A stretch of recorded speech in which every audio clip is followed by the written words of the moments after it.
propaganda e sotshme është shumë më evidente. Pse? Sepse unë kam shënuar në shumë filma blockbustera shqiptar, blockbustera sepse kanë shitur më shumë bileta në kinema, kam shënuar edhe mbi 22 reklama sade, për ta thënë popullorçe. Edhe në kineman botrore tani kemi kate, kemi skena nga 4 sekonda, 5 sekonda, që kjo është e tmerrshme për kineman artistike. Sot për shembull masa e ka shumë të vështirë të shikojë një film me shote të gjata, me filmime të gjata. Po ka një arsye pse bota mban mend drejtorët e fotografisë klasik, sepse ata ishin artistat vërtet, ndërsa sot është e tillë gjendja sepse duam thjesht të shesim. Në botë Trufoja njihet sepse ishte regjizori që realizoi filma me fëmijë, por realizoi 8-9 filma. Xhanfize Keko bëri 25. Dakor, ndoshta janë të krahasueshme, mos egzagjerojmë, po flasim prapë për një regjizore që meriton shumë më shumë vëmendje dhe njerëzit mendojnë se Xhanfize Keko është emër rrugën. Erion Bashi, mirë se vjen në apostrof. Mirë se të gjeta dhe faleminderit për ftesën. Ne do flasim për filmat, por kryesisht për filmat shqiptar dhe fillimisht do përqendrohemi tek filmat e realizuar para viteve 90. Ka gjithmonë një debat të madh, ne po diskutonim dhe pak para se të fillonim regjistrimin, që sa herë bëhet restaurimi i një filmi të vjetër shqiptar, nis ky diskutimi, a duhen shfaqur, a duhen restauruar, a duhen ruajtur. Mendova që ta fillojmë me këtë pjesë. Më ka pëlqyer seria jote e videove pikërisht për këtë temë, për filmat shqiptar. Është një temë që e kam për zemër dhe më pëlqeu sidomos që kishe zgjedhur ta nisje me filmin Vitet e pritjes, që kam ndoshta një nga filmat e mi të preferuar shqiptar të asaj periudhe. Pyetja ime e parë është pse zgjodhe pikërisht këtë film për ta nisur serinë e videove? Sepse si ti e kam dhe unë film të preferuar, po ai është film me rëndësi të veçantë sepse bazohet tek një libër shumë i bukur i Teodor Laços. Libri quhet Lëndina e lotëve, ndërkohë që filmi është përshtatur nga Esat Musliu dhe është kthyer në një kryevepër kinematografike, edhe pse duhet theksuar që ai është film i vitit 90 dhe kjo nënkupton që Kino Studio nuk ka qenë aq e fuqishme, pra sistemi atëherë patjetër investonte shumë në kinema për 1000 arsye që ne mund t'i flasim objektivisht. Dhe ai film është bërë me shumë sakrificë dhe është një nga filmat që për mua është më i rëndësishmi në nivel personal, është gjë subjektive, nuk është objektive, por është më i rëndësishmi sepse trajton emigrimin që është plagë e tanishme, mendoj, dhe do jetë edhe për shumë kohë fatkeqësisht në atë parashikimin tim. Dhe është film që nuk i referohet një periudhe të caktuar. Është film ku mund ta gjejmë veten lehtësisht edhe mbas 50 vitesh. Pra kjo është shumë e rëndësishme, pra nuk i referohet vetëm një momenti të caktuar historik. Por patjetër në atë film kemi pastaj dhe kostumet, sjelljet, traditën, kemi një kinematografi shumë të mirë, ka shumë simbolik, është film që nis me tredhjen, nëse e mban mend, pasi gjyshi i Gjon Kodrit çon djalin e vogël deri në pikën e fundit kufitare. Filmi vazhdon me kthimin e Gjonit moshë madhe dhe fshati tregohet në momentin që 31 vjeç, për treguar që në këtë fshat nuk ka më meshkuj, janë larguar meshkujt. Pra ka simbolik shumë të bukur si film. Ajo që diskutohet shpesh në lidhje me filmat e asaj periudhe, tani po i referojmë filmat e asaj periudhe, po ajo periudhë ndahet në shumë nën periudha të tjera, po filmat e prodhuar nga Kino Studio shpesh etiketohen si propagandë, që të gjithë këta filma, domethënë të prodhuar për të manipuluar opinionin publik të kohës. Megjithatë, kur sheh filma si Vitet e pritjes, si 14 vjeç dhëndër, filma të tjerë, kupton që ka brenda kritikë sociale, ka brenda melankoli, ka brenda tension, ka brenda elemente të tjerë të cilët lidhen me anën teknike të kinematografisë, siç është editimi, aktrimi, regjia. Dhe ndonjëherë pyes veten nëse është kjo arsyeja pse disa nga këta filma vazhdojnë të mbijetojnë edhe sot, domethënë edhe mbas kaq vitesh, kur ka kaluar një kohë kaq e madhe nga realizimi i tyre, ata vazhdojnë të jenë të shikueshëm dhe të japin një lloj kënaqësie kur ti ulesh dhe i sheh. Po, jam e gjej veten te kjo që the Bjorni, po mendoj që do mbijetojnë edhe në të ardhmen, sado që mund të ngelen në pluhur siç kanë ngelur për shumë vite, dhe sado që arti, dhe në këtë rast kinemaja, që është arti i shtatit, i cili bashkon 6 arte të tjera, është art shumë kompleks, dhe është art subjektiv sepse shumë njerëz e interpretojnë ndryshe një film, por ka dhe aspekte objektive filmi. Mos harrojmë që filmi ka disa aspekte që kritikohen nga kritika botërore dhe unë mendoj që një film i mirë herët avon do zbulohet. Ne kemi raste nga kinemaja botërore pafund të filmave që kur kanë dalë kanë qenë filma që nuk janë pëlqyer, nuk janë kuptuar sepse ndoshta kanë qenë më të mirë se ç'duhet për kohën dhe janë vlerësuar shumë më vonë dhe unë po citoj Barry Lyndonin e Stanley Kubrickut që është film që u vlerësua më vonë sepse në atë kohë nuk u kuptua. Për t'u kthyer te filmat tan, unë mendoj që ne të dy një herë duhet bëjmë edhe kujdes kur trajtojmë këtë temë sepse nuk e kemi jetuar fare atë sistem. Paradoksalisht unë që flas për këto filmat, unë kam lindur në 22 mars 92-shit që është dita e parë e themelimit të Partisë Demokratike në Shqipëri. Po. Dhe patjetër unë nuk e kam jetuar atë kohë, po unë nuk mendoj që gjërat janë të bardha ose të zeza. Nuk mendoj që propaganda e atëhershme ka qenë vetëm për të manipuluar, sepse siç e the ti ka shumë nën tema në ato filma, përtej patjetër glorifikimit apo forcës atij sistemi, ka shumë nën tema që i qasen shumë bukur realitetit shoqëror, familjar, temave shumë delikate, është trajtuar dhe dashuria në filmat shqiptar, është trajtuar shumë bukur. Tek Flutura në kabinën time kemi harkun e zhvillimit të Tomës që interpretohet nga Ndriçim Xhepa në mënyrë të mrekullueshme dhe është hera parë që ne shohim një karakter që nga i mbyllur totalisht hapet dhe fillon mbledh flutura sepse ndjej i dashuruar, po sa simbolik ka aty të bukur për dashurinë, aty s'ka propagandë fare. Dhe ai është film që është realizuar në një periudhë absolutisht ku gjithçka komandohej në film nga Kino Studio. Çfarë mendon që e bën këtë dallimin midis disa prej filmave të prodhuar në atë kohë dhe një pjesë të kinemas shqiptare sot që duket sikur edhe pse ka lirin, pra nuk kam censur, nuk kam ndikim politik, edhe pse ka mjete më të mira teknike, shpesh në tërësinë e saj duket sikur vuan ose duket pak jo profesionale krahasuar me disa nga filmat e bërë në atë kohë. Është tematik shumë e gjerë dhe e thellë patjetër. Duhet kuptojmë që sistemi i atëhershëm investonte shumë para. Është një skenë shumë e famshme në filmin Ball për Ball, në mos gabohem, një nga këto filmat tipik me propagandë komuniste ku komunizmi donte të shfaqte forcën e vet ushtarake dhe është një shot, një plan ku kemi njëkohësisht në ndecen tankun edhe një avion ushtarak në një imazh të vetëm. Pra mund të kuptojmë sa para investoheshin, sepse sot ta realizosh atë shot është e pamundur, flasim për miliona euro që nuk kemi dhe nuk kemi as atë forcë ushtarake. Kështu që duhet biem dakord një herë që të bësh një film, për të cituar Esat Musliun që është regjizori i viteve të pritjes, duhen shumë para dhe sot regjisorët e mirë, skenaristët e mirë, aktorët e mirë nuk e kanë edhe fatin që kishin regjisorët apo skenaristët atëherë që sponsorizoheshin kur kishin një skenar të mirë që censurohej patjetër ose rishikohej. Sot është shumë më e vështirë dhe sot në filmat e sotshëm unë mendoj që propaganda e sotshme është shumë më evidente. Pse? Sepse unë kam shënuar në shumë filma blockbustera shqiptar, blockbustera sepse kanë shitur më shumë bileta në kinema, dhe janë filma ku kam shënuar edhe mbi 22 reklama sade, për ta thënë popullorçe, pra skena ku imazhi fokusohet totalisht mbi logon, mbi logon e një kompanie apo tjetrës, logo kafe, taksish, kompani telekomunikimi, dhe kjo tregon që filmi ka për qëllim pra edhe publicitetin, gjë që bie shumë kundër me kineman artistike, është një nga rregullat kryesorë në kinema, të evitohen logot.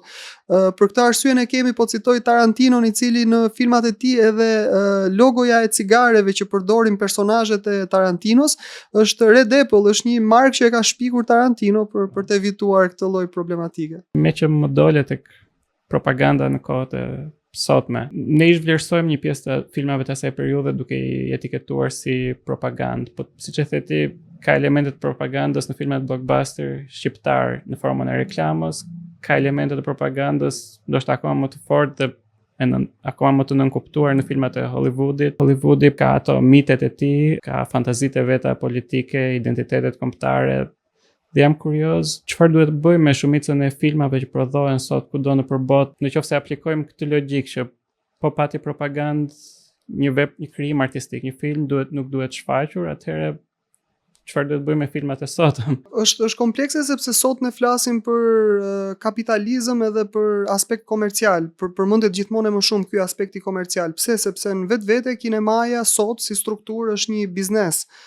Pra nëse në Shqipërinë e viteve nga vitet 50 që filluan filmat e parë deri në 90 e pak që u bën filmat e Kino Studios, nëse atëre kishte tjetër arsye pse ekzistonte kinemaja, sot kinemaja, unë mund të citoj Cineplexin që është multiplexi më i madh në Tiranë, po Cineplexi është austriak, nuk është shqiptar. Dhe austriaku nuk ka ardhur këtu të edukoj masën, po ka ardhur të fitojë dhe për të e rëndësishme është të mbushen sallat, se mbushen sallat me një film që nuk ka fare vlera morale. Film shqiptar flasë, apo që nuk ka fare vlera historike ose kulturale, për të ka pak rëndësi, sepse edhe unë dhe ti nëse do ishim kreu, po themi, i atij biznesi, do arsyetonim mbi aspektet ekonomike më shumë se sa ato morale. Për më tepër kur ne flasim për të huaj, jo shqiptar në vendin tonë. Dhe ky është një fenomen botror, gjithë bota po vuan me filma të tillë, e keqja tek ne është që ka një manipulim të masës, sepse masës i thuhet ky është blockbuster, ky është filmi më i mirë i viteve të fundit, ky është filmi ndërkohë ai nuk është film artistik, se po të ishte do merrej përsipër nga shumë juri botrore dhe do gjykoj, po këto janë filma që nuk hyn kurrë në juri dhe kjo s'ka nevojë më për koment. Mendon që ka filma shqiptar të para viteve 90 që mund të kenë pasur një nëntekst më të thellë ose që kanë arritur të jenë kritik, ndoshta ndaj regjimit, dhe që kjo kritik nuk është kuptuar në atë kohë? Patjetër që po, ka patur filma të tillë dhe ja unë përmenda Flutura në kabinën time, është një film që ka shumë nëntekst. Edhe për lirinë shpirtërore të një personit ose sa i lirë ishte një person aso kohë. Një tjetër është Hije që mbeten pas. Prapë Esat Musliut, një film që duket shumë komunist në thelb, po shkon dhe demaskon pak ata njerëzit që abuzonin me pushtetin ose abuzonin me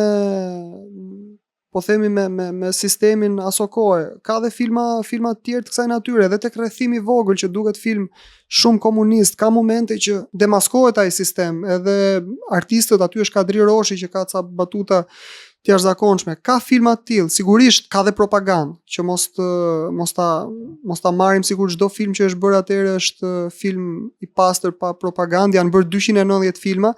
Fatkeqësisht vdiq para pak ditësh profesor Abaz Hoxha që ka qenë memoria historike e kinemas shqiptare, vdiq në moshën 95 vjeçare në mos gaboj. Dhe ai ka dokumentuar të gjithë filmat që janë krijuar nga sistemi i atëhershëm, që nga filmi i parë deri tek i fundit.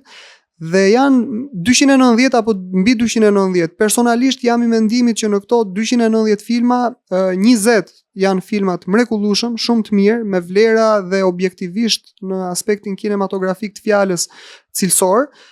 Pastaj mund të jenë 20-30 të tjerë që janë të shikueshëm dhe absolutisht për t'u marrë në konsiderat, ndërsa të tjerët janë absolutisht o prodhime të dobta, kinematografikisht flas, ose me shumë propagandë brenda, ose dokumentaresk që kishin vetëm për qëllim propagandën e pastër. Diçka që kam vënë me të rinj, sidomos në rrjetet sociale, është se shumë prej tyre po i zbulojnë këta filma në një mënyrë të shkëputur nga konteksti historik. I citojnë, i kthejnë në meme, i postojnë në profilet e tyre. Çfarë mendon në lidhje me këtë fenomen? Kjo është pyetja që unë do doja, domethënë të dëgjoja, sepse është shumë e trisht. Unë jam në kontakt me kinefil, mundohem të jem në kontakt me kinefil, dhe ka kinefil të jashtëzakonshëm në Shqipëri që në moshë të vogël, ka djem vajza 15, 16, 17 vjeçar me një bagazh të jashtëzakonshëm dhe aty në atë klubin tim të filmit vinë dhe flasin, njohin shumë mirë Tarkovskin, njohin Godardin, njohin Romerin, njohin kineman italiane, Antonionin, njohin Fellinin, njohin Tornatoren, njohin kineman aziatike, por ama provoti pyes është a njohin Xhanfize Kekon, që është regjizorja e parë, artistja e parë e popullit që u dekorua me dekoratën më të lartë sepse ka bërë gjithë filmat me fëmijë, dhe nuk e njohin fare, nuk njohin fare Viktor Gjikën, nuk njohin Gzim Erebarën, nuk njohin Sajmir Kumbaron, nuk njohin Dimitër Anagnostin që është e pamundur të mos ta kesh dëgjuar, nuk e njohin, sepse ka ndodhur diçka, pra ka ndodhur që kur vjen puna te kinemaja shqiptare, diku ka bërë ca dëme dhe i ka përçar njerëzit dhe i ka lënë hije këto filma të jashtëzakonshëm që po zbulohen, janë zbuluar, janë duar trokitur nëpër festivalet huaja nga të huajt, nga jurit huaja dhe tani që po restaurohen shumica, mendoj që do marrin herët avon atë meritën që kanë. Ndoshta lidhet dhe me faktin që këta filma kanë patur edhe një lloj dimensioni kolektiv që sot mungon, domethënë sot duket sikur filmat janë të fokusuar ose konsumohen individualisht në telefon, në streaming, të veçuar nga njëri tjetri, ndërkohë që dikur ka patur një eksperiencë pak më kolektive. Dhe kjo më çon dhe tek Couch in the Closet, që është klubi yt i filmit. Jam kurioz fillimisht çfarë të shtyu që ta krijoje këtë hapësirë. Do të them, kishte një moment kur ndjeve që Tiranës i mungonte kjo gjë? Unë kam ndjer prej vitesh që Tiranës i mungonte diçka në lidhje me kineman, jo diçka, po shumë gjëra në lidhje me kineman. Po përtej mungesës Tiranës është më egoiste gjëja, unë mendova për vete, mendova si mund të jem më në kontakt me pasionin tim, a mund t'ja dal dot të mbijetoj në Tiranë me pasionin tim dhe a mund të sjell unë diçka që ka vlerë për komunitetin e filmdashësve, sepse unë e gjej veten shumë tek filmdashësit, dikur vuaja në po themin moshën e adoleshencës, sepse nuk gjeja shumë të tjerë, gjeja shumë pak që të ndaja ato mendimet e mia dhe patjetër etiketohesha, lihesha mënjan, përjetoja momente po themi që përjetojnë introvertët zakonisht dhe kjo më duket absurde sepse mbi kineman është shumë gjë e bukur të flasësh dhe lindi edhe nga mundësia, u bashkuan yjet, unë bëja një punë që s'kishte lidhje me këtë që bëj sot dhe dola nga ajo punë, kisha një grusht parash që mund ta investoja diku dhe vendosa ta rrezikoj me Couch in the Closet, i cili po zbulohet një diçka shumë e bukur dita ditës. Ta ka ndryshuar mënyrën si shikon filmat sot, drejtimi i këtij klubi të filmit? Jo, sepse unë i shikoja filmat çdo natë dhe thjesht këtu është amplifikuar cilësia dhe rehatia, është e vërtet, sepse në sallat e kinemas fatkeqësisht si në çdo fushë tjetër të artit ku duhet edukuar publiku, njerëzit nuk sillen mirë në për salla, ndërsa në dhomën tonë të filmdashësve, filmi shikohet në cilësi shumë të mirë, në kualitet dhe në qetësi, sepse jemi pak aty, nuk është një sallë, po është një dhomë intime dhe kjo ma ka zbukuruar. Por jo se ma ka ndryshuar frekuencën, sepse unë filmat do i shikoja, mendoj që është e gabuar kur i shikojmë në telefon ose në laptop, sepse ti mëson përmbajtjen, po nuk përjeton dot filmin. Është e rëndësishme që kualiteti videos dhe audioja të përfshi në film dhe ti nuk e ke ndoshta mundësinë në shtëpi të kesh një ekran 3 metra apo një projektor lazer në 4K, kështu që patjetër është më e amplifikuar. Jo, i kisha më tepër atë ndikon tani fakti që ke dhe një audiencë tjetër përveç vetes tënde, domethënë në përzgjedhjen e filmave që do shohësh atë. Po, është pasuruar sepse për shembull më ka ndodhur që më kanë këshilluar filma që unë nuk i njeh fare dhe nga të gjitha moshat, ka djem dhe vajza në një moshë shumë të re që prej informacionit që sot është shumë i aksesueshëm, përfundojnë dhe shikojnë edhe kinema tajvaneze apo filma që unë nuk i njeh fare dhe është normale sepse filma ka pafund të mirë dhe ne kjo është e bukura që do mjafton të kemi kuriozitetin dhe urinë dhe është e vërtet që komuniteti pastaj ndihmon shumë që ti të shohësh gjëra që ndoshta vet nuk do i hasje. Ka ndonjë gjë që të surprizon tek publiku në Tiranë sot? Domethënë janë të rinjt më kurioz nga sa mendohet përgjithsisht, apo ju ka shkurtuar durimin kjo kultura e streaminget, parit të filmave në telefon ose? Po folëm për masën, do flasim për njerëz që nuk e kanë përqendrimin, që janë të hutuar nga telefoni, që kanë atë durimin, po themi shumë të vogël, sepse edhe në kineman botrore tani kemi kate, kemi skena nga 4 sekonda, 5 sekonda, që kjo është e tmerrshme për kineman artistike. Sot për shembull masa e ka shumë të vështirë të shikojë një film me shote të gjata, me filmime të gjata, po ka një arsye pse bota mban mend drejtorët e fotografisë klasik.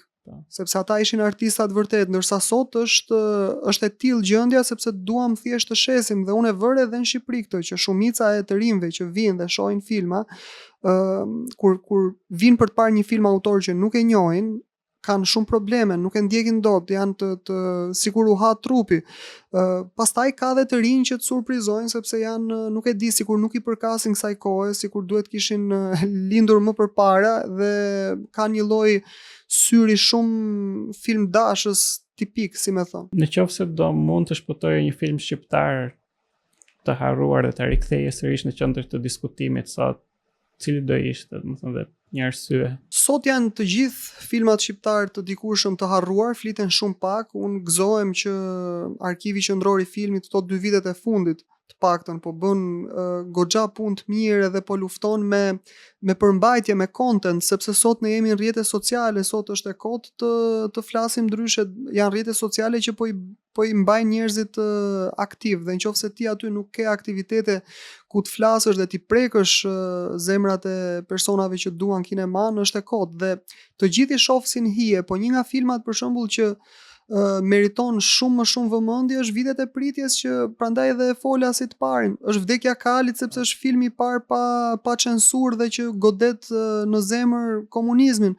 Është Flutura në kabinën time, do ta them prapë se është filmi i parë romancë e mirëfillt shqiptare dhe që ka një zhvillim karakteri shumë të bukur. Pastaj filma të tjerë pafund, edhe filmat me propagandë, sepse kanë aspekte kinematografike dhe regjizoriale apo skenari që është për t'u marrë shembull. Filmat me fëmijë në botë, Trufoja njihet sepse ishte regjizori që realizoi filma me fëmijë, por realizoi 8-9 filma. Xhanfize Keko bëri 25. Dakor, ndoshta s'janë të krahasueshme, mos egzagjerojmë, po flasim prapë për një regjizore që meriton shumë më shumë vëmendje dhe njerëzit mendojnë se Xhanfize Keko është emër rruge, domethënë nuk din asgjë më tepër. Në vërtet.